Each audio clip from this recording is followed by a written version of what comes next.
Ce flash vous est présenté par ESG, OTS, Sistra Technologies et l'Université Bazo. Très ravi de vous retrouver, fidèles followers de Actual Media. Mesdames et messieurs, bonsoir et bienvenue dans ces flashs d'informations depuis nos locaux. Nous entamons ce flash d'information avec l'actualité nationale. Le ministère des Transports et des Infrastructures, à travers l'Agence nationale de la sécurité routière ANASER, va organiser le jeudi 23 mars 2023 une journée d'échange sur les contrôles routiers conjoints ANASER Gendarmerie et la formation en sécurité routière de 200 chauffeurs et conducteurs routiers.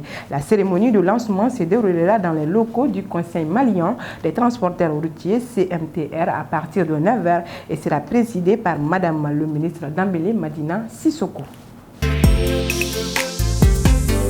À présent, l'actualité sous-régionale. En Guinée-Conakry, l'opposition constituée des forces vives de la nation a reporté ce lundi 20 mars 2023 la manifestation qui était prévue. Cette décision a été prise après l'abandon des poursuites contre Abdoul Sako, l'un des cadres des forces vives interpellé le 11 mars en dehors de toute procédure judiciaire pour son implication dans l'organisation de manifestations interdites. Les forces vives réclament un retour rapide des civils au pouvoir et la liberté de tous les prisonniers qu'elles considèrent comme politiques.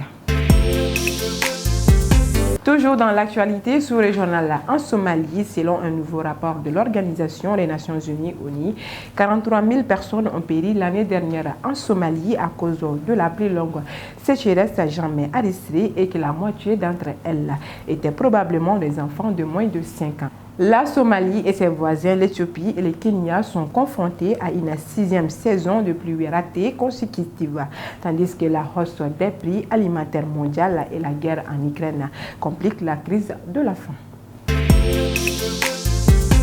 À présent, place à l'actualité internationale pour clôturer ce flash d'information.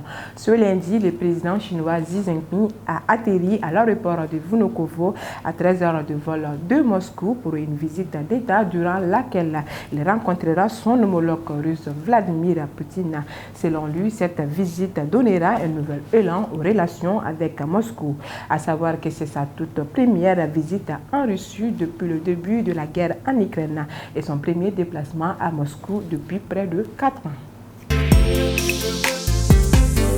Voilà, c'est la fin de cette édition. Merci à vous de l'avoir suivi et très bonne suite de programme sur Actual Media.